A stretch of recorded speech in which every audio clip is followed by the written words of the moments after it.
Okay, we're here today with Jen, and Jen is a designer and a builder and a contractor. Roles that typically don't go with the female. So Jen, thank you so much for joining us today. We would like to start talking about your role. Can you tell us a little bit about what you do? Sure. I am a general contractor and interior designer, and I basically come up with the designs for residential homes. And then I take it forward with the clients from the beginning to end. And then I work with all of our subcontractors and our employees on building a home. Some days you could catch me in a suit, and other days I'll be in a hard hat and work boots running across the steel beams. And we work on kitchens and bathrooms, whole house remodels, new homes, and additions. That's awesome. That's great, Jen. Now, is this been your only role, or how did you get started actually in your professional life? No, it definitely wasn't my only role, or not even the first role that I started in. I actually began with the military. I was in the Navy, and I am a veteran, and it was 4 years. I was stationed in Norfolk, Virginia on the USS Puget Sound 8038 destroyer tender, carrying 1,600 people. And we traveled during Desert Storm, and we were overseas in Spain, Israel, France, Greece, Italy, and they consider that to be the med cruise. And I was actually a cook when I started there. Yeah. Oh, that's awesome, Jen. I never knew that. That's interesting. That's great. So now, how long were you in the military? 4 years. 4 years. So you served for 4 years during Desert Storm. So that's phenomenal. Thank you for your service, Jen. We do appreciate that. Thank you. Female veterans are something we're very focused on, because a lot of female veterans actually count on the military for paying for their college afterwards, after they leave, the military. Now, after you left the military, what did you do then? I went into interior design. That was actually always my passion. However, when I started with the military and I went in, you have to take a test, obviously, right, to see where you fit in. And there were two of us that had the same last name, and they actually came out and asked us both to stand up. And when they saw that I was a woman, they told me to sit back down. And they brought the gentleman into the back and said, "Your test scores are excellent. We want you to head towards Nuke." And then they asked him to repeat his social security number, because that's how they identify you. And it wasn't him, it was me. My scores were high and I could have gone into Nuke, but women weren't allowed to be in the Nuke department at that point in time. Oh, so wow. I had any choice of what I wanted to be. And being a kid, I had, no idea what I wanted to do. Right. So I said, "Was there anything in interior design?" And they pretty much laughed at that. And I said, "Well, who decorates the White House? What about the Pentagon?" And they were like, "Yeah, that's outside contractors." And I said, "Well, if I knew that, I might have just skipped this." Right, exactly. So they asked, several questions on what I would like to do, and creativity is a huge aspect of everything that I still work on today. So cooking became another outlet for that. So after I left, the next thing I knew, I was going to MS school out in California after being in boot camp.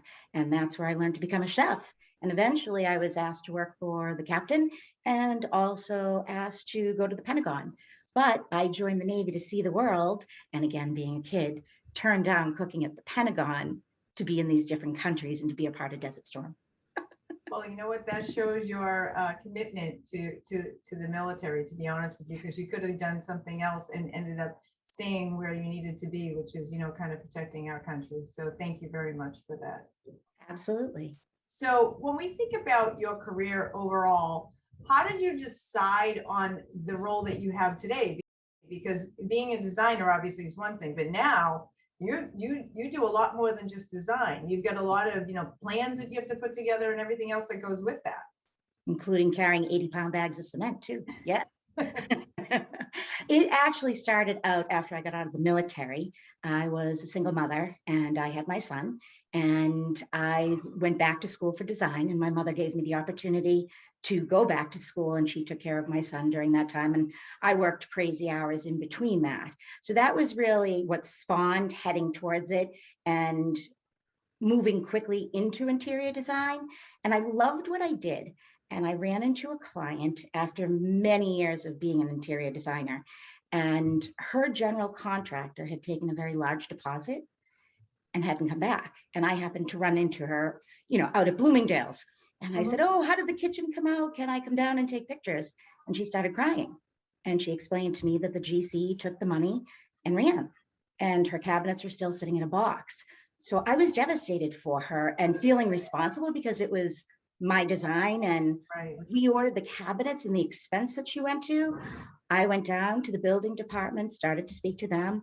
I went to her house, started pulling subcontractors together that I knew. I started putting together a list of things that needed to get done. And the next thing I knew, I was actually remodeling her home and demoing what this other general contractor hadn't done. And the town of Wellesley was fantastic working with me, knowing that I didn't have my GC's license at the time. I didn't even realize what I needed to do or what the steps were. So I kind of was thrown into the fire, you would say, and hoping to come out the other end still in one piece. Right. And this woman came to me after everything was done, and she said, "You've missed your calling. You're a phenomenal interior designer, but your attention to detail, military background, the fact that you are very organized, and the fact that you know the subcontractors, you're extremely strict, you speak up, and you can command what's happening on a job site." And I sat back and I thought about it and I said, maybe. So I decided that I would go back to school, and I did, for project management and general contracting. I didn't tell anyone. And at the time, my son was, really working with me, bizarrely enough. And he was very young, like 6 at the time.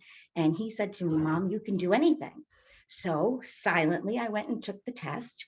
And once I passed and got my license and my HIC card, and then I went and pulled all of the insurances, I showed up to my family and I said, "So I'm starting my own business." And my parents, my brothers were like, "You're crazy." And I said, "No." And they were like, "Out of a car?" And I said, "Yes, out of a Ford Taurus." And I went to work for somebody else as a general contractor, project management, roughest group of guys you'd want to be around. But after 4 years in the military, honestly, that was not much different. I worked for that company. They were down, they were pretty a downtown crew. And after I was with them for 2 years, I left because I knew I wasn't going to grow anymore. And I went to a high-end remodeling company and worked with them. And then I took on another job as a kitchen showroom designer to hone in on my skills on kitchen design. And then I worked for another company doing contracts and working on the background. So every step that I took in the jobs and the different places that I worked was to put me one step ahead to starting my own company.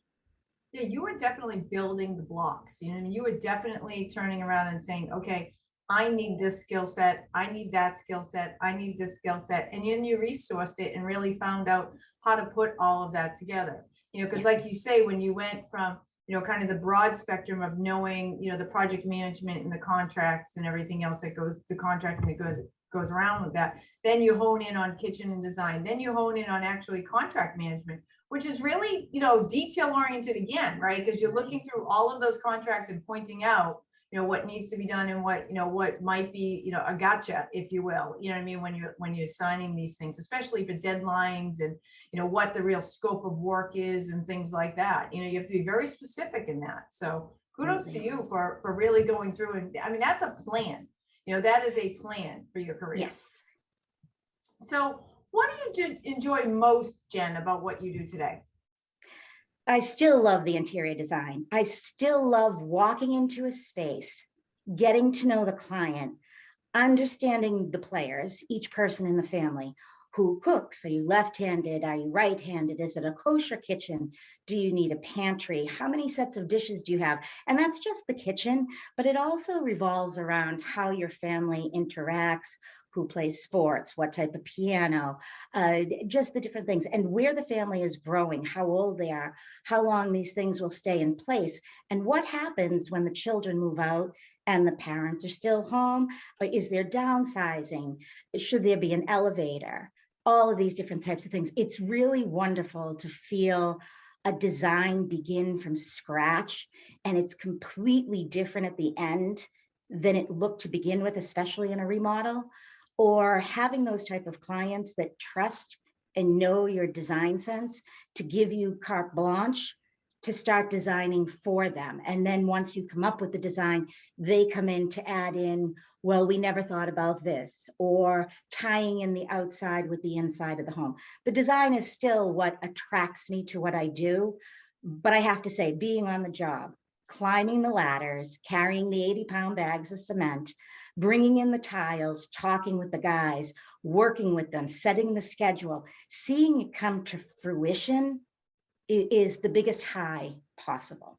Yeah, that is Yes. awesome. You know, what's nice about what you're doing is you're impacting someone's life, you know, someone's memories, right? When these children, you know, that live in that house look back, they'll know that, oh yeah, you know, we always hung out in the kitchen and our kitchen was huge and we had this table and we had, you know, my mom would be here and we'd be there. And, you know, and when we came home from school, the counter would be filled, you know, or, you know, at the holidays, there would be something around. It's nice to see that you're making that impact on family lives. You know what I mean? That you're actually creating a space that for memories, really. I mean, when you think about it, you know, and actually impacting the way that people, you know, kind of conduct themselves as a family, right? Every day, you know, and bringing things up like that, you know, it's interesting. Absolutely. And a lot of it for the adults and the parents are for entertaining with their children and having their spouses or their boyfriends and girlfriends and friends from school, family coming over, the holidays, how to incorporate everybody into that while still having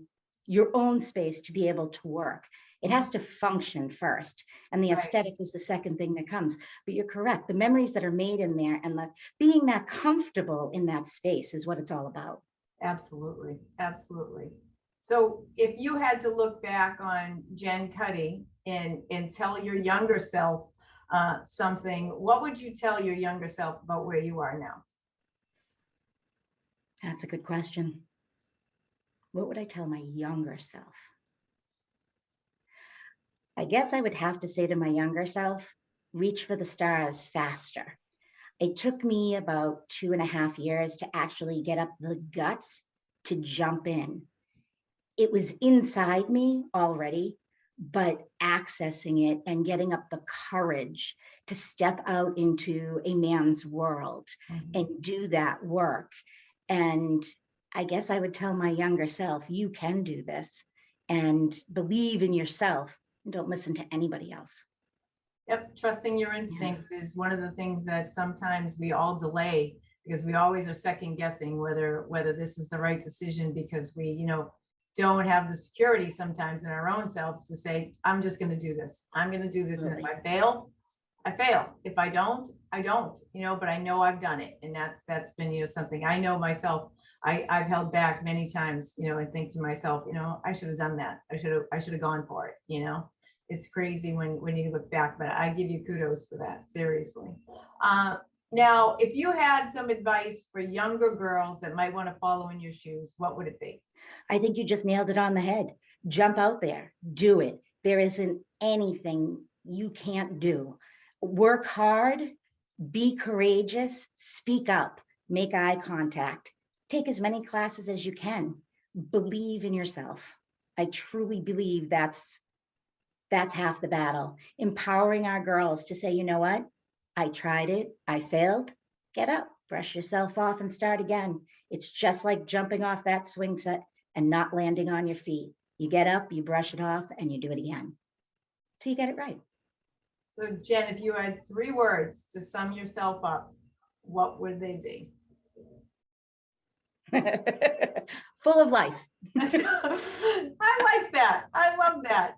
Thanks, Jen, for being with us today. We really appreciate it. No, I know this was a great interview. Absolutely great interview. Thank you.